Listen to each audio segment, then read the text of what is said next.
Hello everyone, myself Subhash Kumar Suman. और अगले 4 से 5 मिनट में हम आपको एक रोड मैप देने वाले हैं जिससे आपका नीट में स्कोर्स फिजिक्स में 150 या उससे ऊपर हो जाए। आप में से बहुत सारे लोग होंगे जिनका अभी नीट में स्कोर्स 80 हो रहा होगा, 100 हो रहा होगा, 120 उससे ऊपर नहीं जा रहा होगा, तो वो लोग परेशान होंगे। मेरा नीट में खुद 2024 में फिजिक्स में स्कोर 160 रहा है और मेरा टोटल स्कोर 660 रहा है। ठीक है, जिसमें से 160 फिजिक्स में था, 160 केमिस्ट्री और 340 बायोलॉजी में था।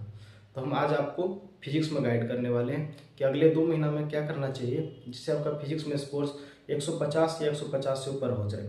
इसके लिए 3 चीज़ कीजिए। सबसे पहला क्या करना है, आपको जो नोट्स दिया है ना, जो नोट्स पढ़े हैं उसको एक बार अच्छे से पढ़ लीजिए और उसमें जितना क्वेश्चन है उसको टोटल को खुद से सॉल्व कीजिए। दूसरा क्या कीजिए, जो PYQ है उसको लगाइए। और तीसरा क्या कीजिए, शॉर्ट नोट्स बनाइए। शॉर्ट नोट्स में क्या कीजिए, जितना फार्मूला है सारा का सारा लिख दीजिए। दूसरा क्या करना है, जो भी इंपॉर्टेंट पॉइंट है वो सारा उसमें लिख दीजिए। ठीक है, इससे फ़ायदा क्या होगा, जब आप नेक्स्ट टाइम रिवीजन करने जाएंगे किसी भी चैप्टर का, तो चूंकि आपके पास शॉर्ट नोट्स है तो टाइम कम लगेगा। दूसरी बात क्या करना है, आप टाइम कम लगा उसको रिवीजन करने में, उस पर से क्या करना, जो मेन नोट्स है उसका जितना भी क्वेश्चन है सबको सॉल्व कर दीजिए। हम यही करते थे। और उस पर से क्या करना है, PYQ को सॉल्व कर देना, यानी प्रीवियस ईयर क्वेश्चन को सॉल्व करना है। उसके बाद क्या करना है अपने आप को, इसके बाद क्या करना है कि चूंकि लास्ट का 2 महीना बाकी है तो हमको जो इम्पोर्टेंट चैप्टर है, इम्पोर्टेंट चैप्टर से मेरा तात्पर्य है कि जिसमें ज़्यादा क्वेश्चन पूछा जाता है जिस चैप्टर से, जैसे कि WP। अब WP क्या है, आपको हर चैप्टर में यूज होता है, हालांकि उससे क्वेश्चन कम आता है तो उसको पढ़ लेना है, अच्छे से पढ़ना, उसको ज़्यादा क्वेश्चन लगाना है। फिर किसको, रोटेशन से 4 क्वेश्चन। फिर थर्मोडाइनमिक्स, उससे 5 से 6 क्वेश्चन।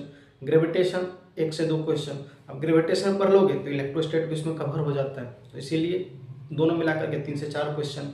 उस पर से current 4 question, magnetism 4 question, optics वही 4 5 6 क्वेश्चन, मतलब 4 भी कभी 6 भी, और मॉडर्न भी 5 से 6 क्वेश्चन।